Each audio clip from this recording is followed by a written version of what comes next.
अंतरा foodie ब्लॉगमध्ये तुमचं स्वागत आहे। कसे आहात सगळे? तर आज मी तुम्हाला दाखवणार आहे आमच्या इथे रत्नागिरीमध्ये अशी छोटी मेथी भेटते गावठी, तर त्याची भाजी दाखवणार आहे कशी बनवतात ती। तर त्याच्यामध्ये काय घालायचं साहित्य ते मी तुम्हाला दाखवणार आहे। तर ही बघा, ही मी 20 रुपयाची येताना मार्केटमधून छोटी भाजी घेऊन आणलेली आहे मेथीची।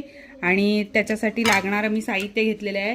हे 1 वाटी खोबरं घेतलेलं आहे ओलं, आणि हे दोन कांदे घेतलेले आहेत, 4 मिरच्या घेतलेल्या आहेत उभ्या चिरून, तुम्हाला हवे असतील तर तुम्ही गोल चिरून घेऊ शकता। आणि हा अर्धा टोमॅटो घेतलेला आहे, अर्धा चमचा हळद घेतलेली आहे, आणि 1 चमचा छोटा मीठ घेतलेला आहे। तर सगळ्यात प्रथम आपण आधी तेल गरम करून घेऊया। तर बघा मंडळी, मी पातेलं गरम करत ठेवलेलं आहे आणि त्यामध्ये आता आपण तेल घालणार आहोत। तुम्हाला जसं आवडेल तर तुम्ही तेवढं तेल घेऊ शकता। मी दाखवते, हे बघा, मी 4 पळी तेल घेणार आहे, कारण ह्या भाजीला जरा तेल असलं तर भाजी छान अशी चविष्ट होते। तर हे मी 4 पळी तेल घेतलेलं आहे आणि तेल आपण गरम करून घेऊया। तर मी गॅस मीडियम फ्लेमवर ठेवलेला आहे। मंडई, तेल गरम होईपर्यंत ही भाजी मी चिरून घेतलेली आहे। तर ही बघा, ही अशा प्रकारे भाजी चिरून घ्यायची आहे। ह्याला हा रब्बर असतो तो काढून घ्यायचा आणि मग चिरायची ही भाजी। आणि मी धुण्याची पण तुम्हाला प्रोसेस दाखवणार आहे, कारण आपल्या रेग्युलरच्या भाजीपेक्षा थोडी वेगळ्या प्रकारे ही धुवायची आहे भाजी। कारण रेग्युलरची भाजी आपण अशीच धुतो, पण ह्या भाजीमध्ये पुळण असते बारीक समुद्रावरची। तर ही बघा, ही अशी चिरून घ्यायची आहे आणि मी धुण्याची पण पद्धत तुम्हाला दाखवणार आहे। तर हे बघा, ही सगळी भाजी मी बारीक चिरून ही अशी पातेल्यात मोठ्या घेतलेली आहे आणि मी आता धुण्याची प्रोसेस तुम्हाला दाखवणार आहे। तर ह्यामध्ये मी आधी पाणी टाकणार आहे। तर हे बघा मंडळी, ह्या पातेल्यामध्ये मी ही अशी भाजी टाकलेली आहे आणि ही भाजी अशी वर आलेली आहे। तर ही वरती आलेली सगळी भाजी ही अशी मी अलगद काढून घेणार आहे, कारण खाली सगळी समुद्राची जी पुळण असते ती पाण्याच्या खाली सगळी बसणार आहे। ही वरची भाजी ही अशी अलगद काढून घेणार आहे। तुम्ही जर कधी रत्नागिरीमध्ये आलात आणि कुठल्या नातेवाईकांकडे वगैरे अशी भाजी तुम्हाला जर खाण्याची इच्छा असेल आणि तुम्हाला स्वतः ट्राय करून बघायची असेल तर ही अशा प्रकारे तुम्ही करू शकता। तर बघा मंडळी, ही बघा, मी ही सगळी भाजी अशी काढून घेतलेली आहे आणि हे बघा, खाली गाळ सगळा बसलेला आहे। मी तुम्हाला दाखवते हे पाणी ओतल्याच्या नंतर खाली किती वाळू आहे ती।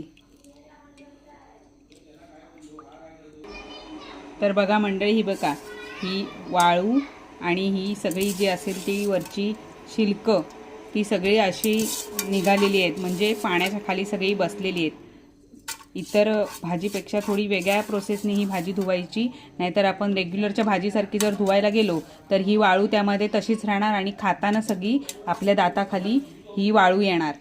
त्याच्यामुळे ही प्रोसेस जी दाखवली ती सगळ्यात महत्त्वाची आहे।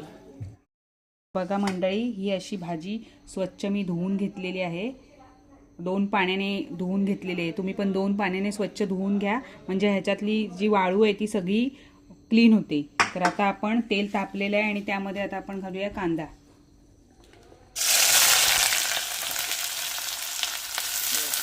मी कांदा घातलेला आहे आणि कांदा आपण परतून घेऊया।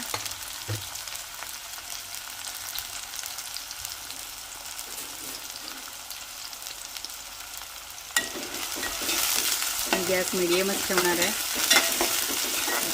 कांदा थोडासा असा लालसर झाला की मी त्यामध्ये मिरची टाकणार आहे कांद्याला। तर बघा, कांद्याला लालसर रंग आलेला आहे। आता हा आपण अर्धा कापून घेतलेला टोमॅटो ह्याच्यामध्ये टाकणार आहोत। तर टोमॅटो एकदम मऊ करायची काही गरज नाही आहे। हे बघा, मी थोडासा असा परतून घेणार आहे, नंतर तो भाजीच्या वाफेने आपोआप मऊ होतो। नाहीतर टोमॅटोमुळे काय होतं, अगदी मऊ केल्यामुळे हळद आणि टोमॅटोचं कॉम्बिनेशन एकत्र आल्यामुळे भाजी एकदम लालसर रंगावर दिसते, म्हणून मी अगदीच मऊ करणार नाही आहे।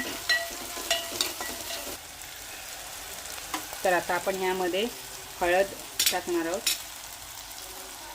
तर ही मी अर्धा चमचा घेतलेली हळद सगळे ॲड करणार आहे आणि त्याबरोबरच हे मीठ पण टाकणार आहे, कारण हळद आणि मीठ एकत्र टाकलं तर मग ते भाजीला चांगलं लागतं, कारण ही भाजी एकदम बारीक आहे, त्याच्यामुळे चांगलं मीठ आणि हळद लागतं. तर हे मी एक दीड मिनटं परतून घेणार आहे हळद कच्चा वास जाईपर्यंत. आणि ह्यामध्ये ही आता आपण चिरून घेतलेली भाजी घालणार आहोत. बघा त्यामध्ये हे असं पाणी उरतं, ते पाणी काढून टाकायचं. पूर्ण वाफेवर ही भाजी शिजवायची आहे. आणि वाफेवर शिजवल्यामुळे होतं काय, तर ही भाजी छान अशी सुटसुटीत पण होते आणि चवीला खायला खूप छान लागते. तर ही बघा मी ही अशी आता आपण पूर्ण एकजीव करून घेऊया कांदा टोमॅटोमध्ये आणि एक वाफ काढून घ्यायची आहे. हे बघा मी एकत्र ही एकजीव करून घेणार आहे.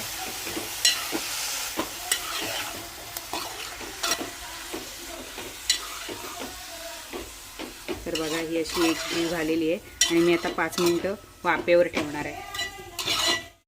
मंडळी आपली 5 ते 7 मिनिटं झालेली आहे आणि ही अशी भाजीला पाणी सुटलेलं आहे. तर आपण आता एक मोठा गॅस करून 1-2 मिनिटं पाणी हे सुकवून घेऊया. आणि पाणी पूर्ण थोडंसं सुकलं की त्यामध्ये आपण घालणार आहोत 1 वाटी घेतलेलं ओलं खोबरं. तर हे बघा थोडंसं पाणी 1 मिनिट सुकू दे.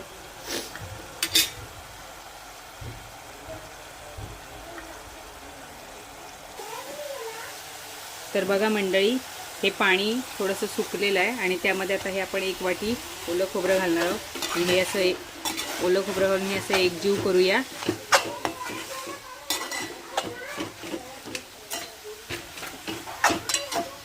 आणि हे खाण्यासाठी